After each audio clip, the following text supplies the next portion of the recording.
Welcome to my channel. Hi friends, నా ఛానల్లోకి కొత్తగా వచ్చిన వాళ్ళందరికీ హార్ట్ఫుల్ వెల్కమ్ అండి. పాత సబ్స్క్రైబర్స్ అయితే మీ సపోర్ట్ అయితే ఎప్పటికీ ఇలాగే ఉండాలండి. ఇంకా మా ఛానల్ని సబ్స్క్రైబ్ చేయని వాళ్ళు ఉంటే గనక వెంటనే రెడ్ బటన్ అయితే నొక్కేసి పక్కనే ఉన్న గంట బెల్ కొట్టేయండి. ఎందుకంటే ఇక్కడ మీకు ఊరంతా వాసన వచ్చే వంటలే ఉంటాయి. ఈరోజు మనం చేయబోతున్నది ఏమిటంటే మా ఇంట్లో చేసే చింతకాయ పచ్చడి. పేరు వింటేనే నోట్లోన నీళ్లు కారుతున్నాయనేసి నాకైతే తెలుసు. ఒక్కసారి తింటే మళ్ళీ మళ్ళీ తినాలనిపించే పచ్చడి ఇది. పాతకాలంలో ఇంట్లో కూరగాయలు లేకపోయినా చింతపండు పచ్చడి, చింతకాయ పచ్చడి తిని జీవించేవాళ్ళు మన పెద్దవాళ్ళు. అందుకే వాళ్ళు 80-90 ఏళ్ళు బతికారు. కానీ ఇప్పుడున్న మనం 20 ఏళ్ళకే బీపీలు, షుగరు, హార్ట్ ప్రాబ్లమ్స్ అనేసి ఇలా రకరకాల ప్రాబ్లమ్స్ తోటి చనిపోతున్నారు 20 ఏళ్ళకి, చిన్న చిన్న ఏజ్ తోటి. ఎందుకు ఇలా అయ్యింది అంటే ఈ వీడియో మొత్తం చూస్తే మీకే అర్థమవుతుంది. నచ్చిన వాళ్ళు సపోర్ట్ చేయండి. ఫ్రెండ్స్, చింతకాయ అంటే చాలామందికి చిన్న చూపు ఉంటుంది, కానీ ఇది మెడిసిన్ లాంటిది. చింతకాయల్లో ఏముంటాయంటే జీర్ణశక్తి పెరుగుతుంది, బీపీ కంట్రోల్ అవుతుంది, షుగర్ వాళ్ళకి మంచిది, బాడీ హీట్ తగ్గుతుంది, కడుపు క్లియర్గా ఉంటుంది. మన పెద్దవాళ్ళు రోజు పచ్చడి, ఆకుకూరలు, చింతపండు, మజ్జిగ తినేవాళ్ళు. అందుకే వాళ్ళు బాడీ స్ట్రాంగ్గా ఉండేది. కానీ ఇప్పుడు మనం తినే తిండి వలన మనకు అన్ని రోగాలే.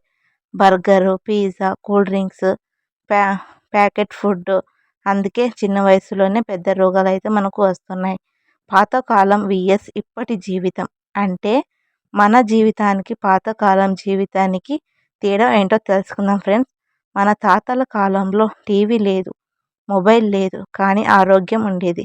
వాళ్ళు పొలం పని, ఇంటి పని, నడక అన్నీ చేసేవాళ్ళు. వాళ్ళ ఫుడ్ కూడా సింపుల్గా ఉండేది. పచ్చడి, కూర, అన్నం, మజ్జిగ. అందుకే వాళ్ళు 90 ఏళ్ళు బతికారు. ఇప్పుడు మనం మొబైల్ పట్టుకొని కూర్చుంటాం, నడవడం, ప్యాకెట్ ఫుడ్ తింటాం. అందుకే చిన్న వయసులోనే జబ్బులు. మన పిల్లలకి కూడా ఇప్పుడు నుంచే నేచురల్ ఫుడ్ అలవాటైతే చేయాలి. రాగి జావ, జొన్న రొట్టె, జొన్న సంగటి ఇలా పెట్టాలన్నమాట. ఒక్కసారి గుర్తు చేసుకోండి ఫ్రెండ్స్, అమ్మ చేసే పచ్చడి రుచి, అమ్మ చేతిలో అన్నం పెడితే ఆ రుచి ఎక్కడ దొరుకుతుంది చెప్పండి. డబ్బు ఉండొచ్చు, కానీ అమ్మ ప్రేమ ఉండాలి. అందుకే మన సంప్రదాయాలు మర్చిపోకూడదు. ఫ్రెండ్స్, ఈరోజు చింతకాయ పచ్చడి ఎలా చేయాలో చూసాం. ఈ వీడియో నచ్చితే లైక్ చేయండి, మీ ఫ్రెండ్స్కి షేర్ చేయండి, కామెంట్లో మీ అభిప్రాయం అయితే చెప్పండి. ఫుల్ డీటెయిల్గా కావాలంటే కనుక నెక్స్ట్ వీడియోలో అయితే చేస్తాను. మా ఛానల్ని కొత్తగా చూసే వాళ్ళందరూ కూడా సపోర్ట్ చేయండి. మళ్ళీ మంచి వీడియోతో అయితే కలుద్దాం. అంతవరకు మీరు ఈ చింతకాయ బెనిఫిట్స్ ఏంటో తెలుసుకోవాలనుకుంటున్నారా? మన దగ్గర ఉన్న ధనం ఏంటో తెలుసా? చింతకాయను పెద్దవాళ్ళు ఎందుకు కామధేను కల్పవృక్షం అని అంటారో తెలుసా?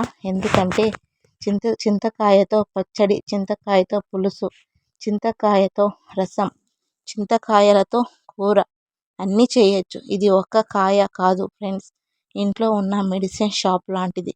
చింతకాయ బెనిఫిట్స్ ఏంటంటే జీర్ణశక్తి పెరుగుతుంది, కడుపు సమస్యలు తగ్గుతాయి, బాడీ హీట్ కంట్రోల్ అవుతుంది, బీపీ, షుగర్ వాళ్ళకి మంచిది, ఇమ్యూనిటీ పెరుగుతుంది, రక్తం బాగా శుద్ధి అవుతుందన్నమాట. అందుకే మన పెద్దవాళ్ళు రోజు చింతకాయ వాడేవాళ్ళు. ఇంకో విషయం ఏంటంటే ఫ్రెండ్స్, ఈ చింతకాయ పచ్చడి ఒక్కసారి చేసి పెట్టుకుంటే సంవత్సరం మొత్తం నిల్వ ఉంటుంది. ఫ్రిడ్జ్ అవసరం లేదు, కెమికల్స్ అవసరం లేదు. పాతకాలం స్టైల్లో చేస్తే చాలు. ఇంట్లో ఈ పచ్చడి ఉంటే కూర లేకపోయినా భయం లేదని ఎందుకన్నానంటే మన పెద్దవాళ్ళు ఏమనేవాళ్ళో తెలుసా? ఇంట్లో చింతకాయ పచ్చడి ఉంటే లక్ష్మీదేవి ఇంట్లో ఉన్నట్టే. అంటే ఇంట్లో ఎప్పుడు అన్నం, ఆకలి తీరే సౌఖ్యం ఉంటుందన్నమాట. ఈ రోజుల్లో మనం ప్యాకెట్ ఫుడ్ మీదే బతుకుతున్నాం కాబట్టి, కానీ మన పిల్లలకి కూడా ఈ నేచురల్ ఫుడ్ అలవాటు చేయాలి. అందుకే ఫ్రెండ్స్, ఒకసారి ఈ పచ్చడి ట్రై చేయండి. మీ ఆరోగ్యానికి, మీ కుటుంబానికి చాలా మంచిది.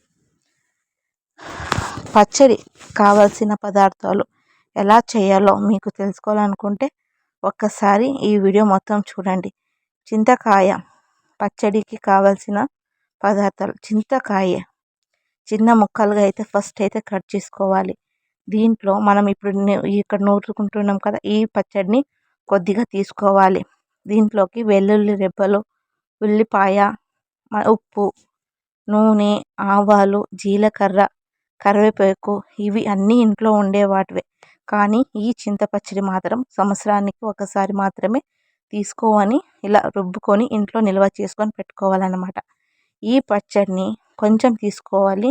ఇప్పుడు నేను చెప్పిన పదార్థాలు అన్నీ వేసుకొని మనము పచ్చడి అనేది చేయాలి. వెల్లుల్లి వేసి లైట్గా వేయించుకోవాలి. తర్వాత ఉల్లిపాయ వేసి బ్రౌన్ కలర్ వచ్చే వరకు వేయించాలి. ఇప్పుడు కట్ చేసిన చింతకాయ ముక్కలు లేదా ఇప్పుడు నేను చెప్పాను కదా, సంవత్సరం మొత్తం నిల్వ ఉండే పచ్చడి నూరుకొని పెట్టుకుంటే నిల్వ ఉంటుంది కదా, ఆ పచ్చడి ఒక ముద్ద కొంచెం ఉప్పు వేసి బాగా కలపాలి. చింతకాయ మెత్తబడే వరకు మీడియం ఫ్లేమ్లో వేయించాలన్నమాట. ఇప్పుడు స్టవ్ ఆఫ్ చేసి చల్లారనివ్వాలి. చల్లారాక మిక్సీలో వేసి చింతపండు కూడా వేసి బాగా గ్రైండ్ చేయాలి. మీరు మిక్సీ వాడడానికన్నా కూడా మీ ఇంట్లో రోలు ఉంటే కనుక రోట్లో అయితే నూరితే ఆ టేస్టే వేరుగా ఉంటుంది. ఆవాలు, జీలకర్ర, కరివేపాకు వేసి పోపు అయితే పెట్టుకొని వేడి వేడి అన్నంలోకి ఈ పచ్చడిని నంచుకొని తింటే కలుపుకొని ఆ వాసన ఊరంతా ఊరుతుంది చూడండి, నోట్లోనే నీళ్లు ఊరిపోతాయి అన్నమాట. ఇది చింతకాయ పచ్చడి చేసే ప్రాసెస్. ఇలా ఈ పచ్చడికి కావాల్సిన పదార్థాలు ఇక్కడ మేము వచ్చేసి 12 కేజీల చింతకాయ పచ్చడి అనేది పెడుతున్నాము. ఇది సంవత్సరం మొత్తం నిల్వ ఉంటుంది. మనం ఎప్పుడైనా సరే చింతకాయ పచ్చడి తినాలనుకున్నప్పుడు కాస్త పల్లీలు అవి తీసుకొని మనం రుబ్బుకొని తీసుకొని తినాలన్నమాట. ఇది డైరెక్ట్గా తినడానికి రాదు. ఆవకాయ అలా కాదు. ఇది మళ్ళీ మనము ఇంకొకసారి మనకు ఎంత కావాలో అంత తీసుకొని వారానికి సరిపడంత మనం చేసుకొని పెట్టుకోవాలన్నమాట. ఈ పచ్చడి మీకు ఫుల్ ప్రాసెస్ 12 కేజీలకు ఏమేమి పసుపు, ఉప్పు, మెంతులు అంతా కూడా ఎంత క్వాంటిటీలో వేయాలనే ఫుల్ డీటెయిల్ కావాలంటే కనుక కామెంట్ సెక్షన్లో కామెంట్ చేయండి. నచ్చిన వాళ్ళు సపోర్ట్ చేసి ఒక లైక్ చేసి, షేర్ చేసి, సబ్స్క్రైబ్ చేసుకొని ప్రతి ఒక్కరు నా ఛానల్ అందరూ సపోర్ట్ చేస్తారని ఆశిస్తున్నాను. నెక్స్ట్ వీడియోలో కలుద్దాం. బాయ్.